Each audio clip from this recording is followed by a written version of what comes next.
ginuwa mga kaigsunan. Nga mga tao matupad, naga-build, naga-pananog, naga-negosyo, no? Naga-panginabuhi, o sa kaligtang niabot ang lolo, o nangamatay ang pagkawang sa Ginoo. Mao sa matao sa Sodom ug Gomorra. Ang matao di marriage, di giving in marriage, o sa pa, mga kahinatan sa kalibutan.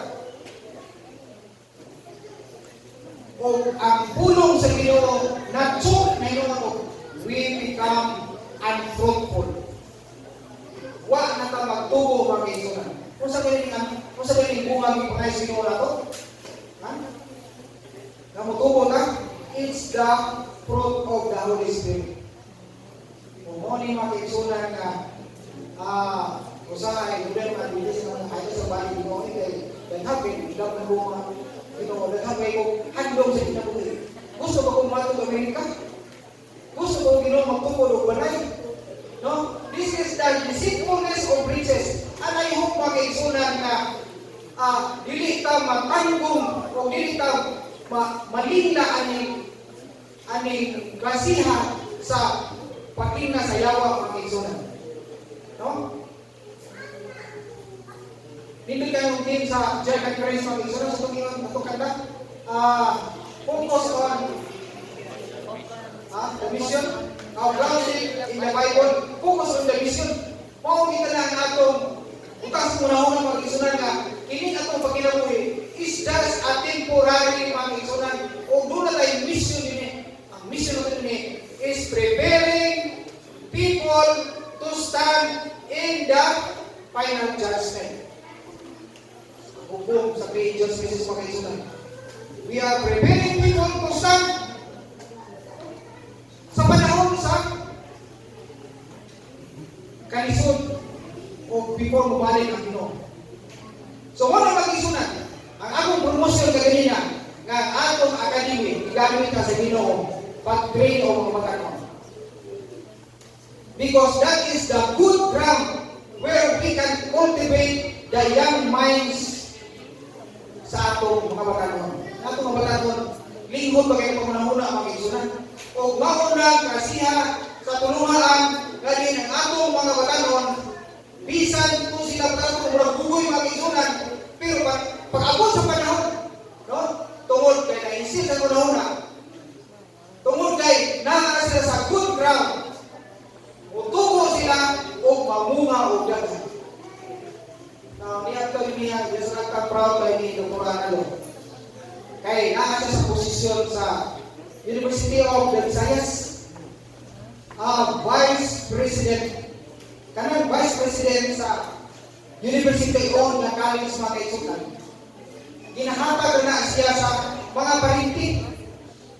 Wala ihatag sa mga empleyado nga yan ang empleyado o bisan pag doktorita, kung dili ka parinti sa iya, dili ka igsoon sa iya, dili ka ako sa iya, dili ka tagaan mo. Pero what is amazing mga kaigsunan, ihatag sa atong sa kaigsoon na si Sir Analo Pambinas na naman nakita ang iyahang pagkatao, ang iyahang pagka-leader na sincero siya o wa siya magtanaw o kung sa iya badaw ato dili pagpalampo sa mga universidad o nindot mga kaigsoon kaya nagkakuta kong estudyante na Pilipino kato di mo ibisi, di mo sipat o diha, libre sila sa ganitong grupo. No? So, ang Ginoo nagagamit og mga tao mga kaigsunan. Aron nga, ini atong buhat mamunga mga kaigsunan.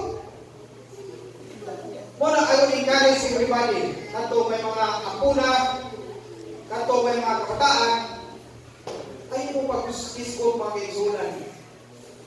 Kay, nga, ang ato academy mahal. Tunay, pagkabot ako diya ko sa simana after, naghimaman ko sa kakinikanan mga kaigsunan. Taga-buhol. Naiyon siya, sir. Hilang siya, hilang. So, ano mo hilang naman? Siya, sir, graduate ba yan ko diri? Ano na hindi ako diri, sir?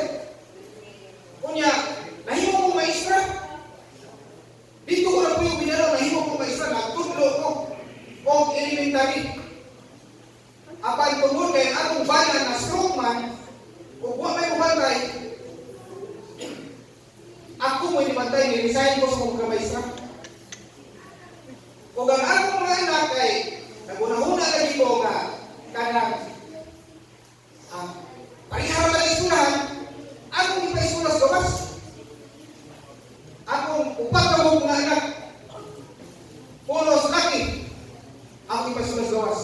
Ang akong gilakan siya, kaya ang akong anak karon daghan kay tato, unya mimbunas banda, di mo simba, nakaasawa o dili tumutuo, may nagwanas bahay na ako di, puduan ng panagsa, muhatag o allowance para pampalit o diaper sa iyong mahal na stroke. Iyo sa daan ko sa anak sir, kung tungod ka, wala kong kwarta, akong ipanilagay ko ni, bahala ka kung isulit. Basta lang na maka-eskulan nini, kay mahadlo ko, ng madahan ako sa kalimutan. Kay tulungan ang anak, unos lagi mga kaisunan na nakabarkada o tuwas-tawas. O sige mo, willing kang kada sa willing kayo sa trabaho. Ako ipadali, ako pakayuan o kanang good moral standing sa ako iglesia, ako ipadali, pastor ini. O ikaw ang padali rin. Kaya ako, alam mag-focus rin. Kami din mga kabangti kasagaran, ma-working student rin. Sa college, nag-graduate rin ko sa pag-working. So mga kaisunan, ang kalimutan karon, no? Dili na kumpiyansaan ang isunan. Kung ang atong mga anak, wa kayo nabutang niya sa good ground, daghang mga fouls, no? Daghang mga langgal, mamudagin anak.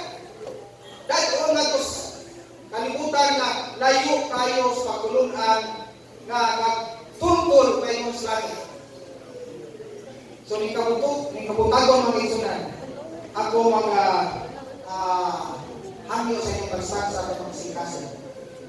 Na we have to be on the good ground. Simple rin sila. 15 minutes a day, basa na tag-Biblia. Tuon na station, ato lang i-apply sa atong bagsak sa kinabuhi. No? Tagaan, tagkaalam sa Ginoo, unsaon, nga hangko sa katapusan sa atong kinabuhi, magpabiling ta, malikod, na nag-aalaga sa Ginoo. Ang Ginoo ang pagkakain na kapag ay